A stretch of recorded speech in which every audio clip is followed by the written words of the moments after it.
बिस्मिल्लाहिर्रहमानिर्रहीम। अस्सलाम वालेकुम व्यूअर्स, वेलकम करता हूं मैं आपको अपने चैनल एजाज ग्रीन लाइफ पर। दोस्तों, आजकल बरसात का मौसम चल रहा है, काफ़ी बारिशें हो रही हैं जिसकी वजह से टेम्परेचर काफ़ी कम हो चुका है। तो जुलाई और अगस्त में जो सब्ज़ियां हम उगा सकते हैं दोस्तों, आज हम उनके बारे में डिस्कस करेंगे। तो सबसे पहले हम बात करते हैं लोबिया की।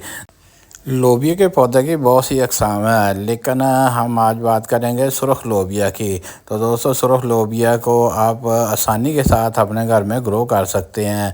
इनके पौधे बेलनुमा होते हैं, पहले इनके ऊपर फूल आते हैं और फिर उसमें फलियां लगती हैं। सब्जियां उगाते वक्त आपने जो मिट्टी तैयार करनी है उसमें दो हिस्से आपने गार्डन सॉइल लेनी है, आम खेत की मिट्टी, और उसमें एक हिस्सा आपने भाल को शामिल कर लेना है। तो दोस्तों, ये मिट्टी जो है बहुत ही वेल ड्रेन बनेगी। बरसात का मौसम है तो इस मिट्टी में पानी बिल्कुल खड़ा नहीं होगा, जिसकी वजह से जो हम सीड लगाएंगे उसकी जर्मिनेशन बेहतरीन होगी। इस मिट्टी में नमी रहेगी लेकिन पानी ना खड़ा होने की वजह से पौधों की ग्रोथ भी अच्छी होगी और उसके ऊपर फ्रूटिंग भी अच्छी आएगी। दोस्तों, आपने जो सब्ज़ियां लगानी हैं वो अगस्त के पहले हफ्ते तक आपने उनके सीड ग्रो कर लेने हैं, क्योंकि ये लास्ट टाइम है गर्मियों की सब्ज़ियां ग्रो करने का। उसके बाद सर्दियों की सब्ज़ियां ग्रो करने का वक्त शुरू हो जाएगा। तो इसलिए आपने जुलाई का ये आखिरी हफ़्ता और अगस्त का पहला हफ़्ता, इन 2 हफ़्तों में दोस्तों आपने अपनी सब्ज़ियों के बीज जो है मुकम्मल तौर पर लगा लेने हैं। जिन सब्ज़ियों के बीज आप अब ग्रो करेंगे, इनकी हार्वेस्टिंग आपको अक्टूबर के महीने तक मिलती रहेगी। सुरख लोबिया के अलावा दोस्तों, अगर आपके पास कोई दूसरी वैरायटी है तो आप वो भी ग्रो कर सकते हैं, तो आप उसकी हार्वेस्टिंग भी ले सकते हैं। दोस्तों, नेक्स्ट जो हमारी वेजिटेबल है वो करेले। करेले के बीज दोस्तों आप अगस्त के महीने तक ग्रो कर सकते हैं और ये काफ़ी देर तक सर्दियों में भी आपको इनकी हार्वेस्टिंग मिलती रहेगी। आजकल वेजिटेबल शॉप्स के ऊपर जो करेले आते हैं वो मैच्योर हो चुके होते हैं, यानी उनके बीज ग्रो हो सकते हैं। अगर आप देखेंगे उनका कलर जो है हल्का सा जर्दी माइल है, तो आप उसको परचेज़ कर लें। उसमें से जो बीज निकलेंगे वो यकीनन अंदर से मैच्योर हो चुके होंगे। मैंने करेले के पौधों को क्यारियों में लगाना, लेकिन मेरे पास अभी वहाँ पे जगह जो है वो खाली नहीं है, तो उससे पहले मैं इसे सीडलिंग ट्रे में जर्मिनेट करवाऊँगा। तो जब पौधे कोई 4 से 5 इंच के हो जाएंगे तो यहाँ से फिर मैं क्यारी में शिफ्ट कर दूँगा। आप करेले के पौधों को अगर क्यारी या कंटेनर में लगाना चाहते हैं तो आप डायरेक्टली वहाँ इनको लगा सकते हैं।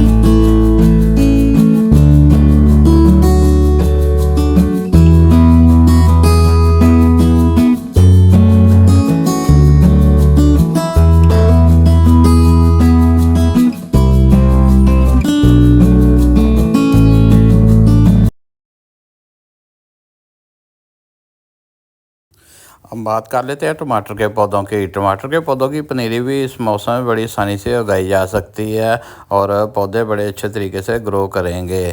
तो दोस्तों, आप टमाटर की पनीरी लगाएं, किसी भी वैरायटी के टमाटर के पौधों की आप इस सीज़न में पनीरी लगा सकते हैं और कुछ अरसे के बाद आपके पौधे जैसे ही बड़े होंगे उनके ऊपर फूल भी आएंगे और उनके ऊपर टमाटर लगना भी शुरू हो जाएंगे।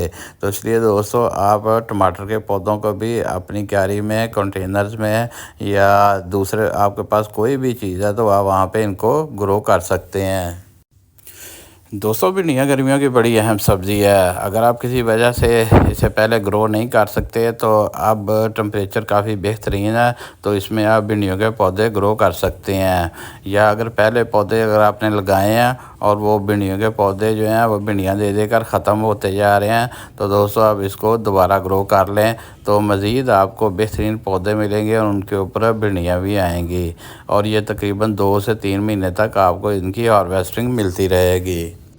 भिंडियों के पौधों को 2 तरीक़ों से उगाया जा सकता है। अगर आप पहले इसकी पनीरी तैयार करना चाहते हैं तो आप इसकी किसी भी सीडलिंग ट्रे में पहले इसकी पनीरी तैयार कर लें, या डायरेक्टली जहाँ पे आप किसी क्यारी या कंटेनर में ग्रो करना चाहते हैं तो आप डायरेक्ट बीज जो है वहाँ पे लगा दें, तो यहाँ पे भी इनकी जर्मिनेशन होगी और वहीं पे पौधे जो हैं वो मुकम्मल हो जाएंगे और वहाँ पर ही इनके ऊपर फूल भी आएंगे और भिंडियाँ भी लगेंगी।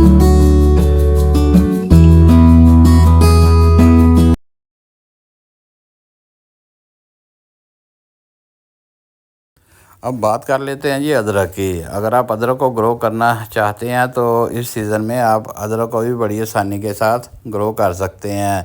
आजकल इनकी बर्ड्स जो हैं यहाँ से नई कोंपलें जो हैं वो निकलना शुरू कर रही हैं। तो ये देखें, अगर आप शॉप से ख़रीद के लाते हैं तो ऐसे इनकी बर्ड्स जो हैं वो फूट रही हैं, तो आप इनको ग्रो कर सकते हैं।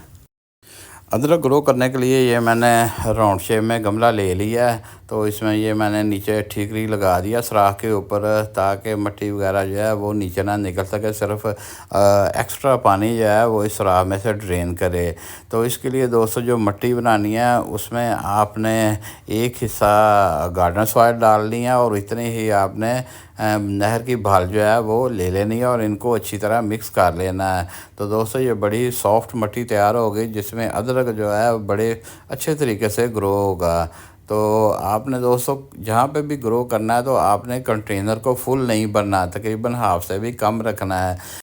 जैसे जैसे अदरक के पौधे बढ़ते जाएंगे हम इनमें मज़ीद जो है मिट्टी ऐड करते जाएंगे, ताकि पौधों को सपोर्ट मिलती रहे और वो अच्छे तरीके से ग्रो करें। और मिट्टी के नीचे दोस्तों अदरक भी बहुत ज़्यादा बनेगा, तो इसलिए आपने इसको बड़ी सॉफ्ट और अच्छी मिट्टी में ग्रो करना है।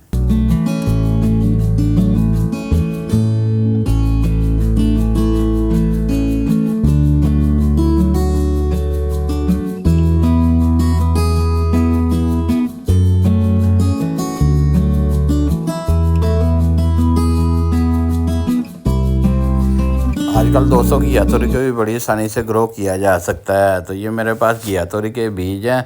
तो मेरे पास दोस्तों ये सफ़ेद कलर के घिया तोरी के बीज हैं। इसके अलावा काले रंग के भी होते हैं। उनकी घिया तोरी जो होती है उसको काली तोरी कहते हैं, लेकिन इनके ऊपर जो घिया तोरियाँ आएंगी उनका रंग कदरे साफ़ होगा और उनकी लेंथ जो है वो भी ज़्यादा होती है। घिया तोरी की दोस्तों बेलें होती हैं और इन बेलों की लंबाई तकरीबन 20-20 मीटर तक हो सकती है या इससे भी ज़्यादा हो सकती है।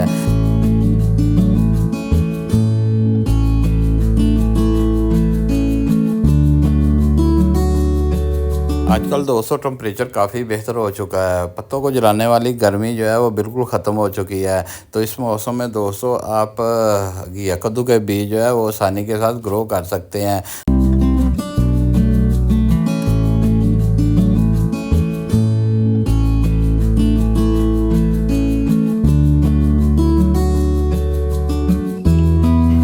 उम्मीद है दोस्तों आज की वीडियो आपके लिए बड़ी फ़ायदेमंद साबित होगी। इसको लाइक और सब्सक्राइब कर लें और साथ ही बेल आइकॉन को भी प्रेस कर लें, ताकि मेरी आने वाली वीडियो का नोटिफिकेशन आपको फौरी तौर पर मिल सके। मिलेंगे नेक्स्ट वीडियो में। ओके, अल्लाह हाफिज़।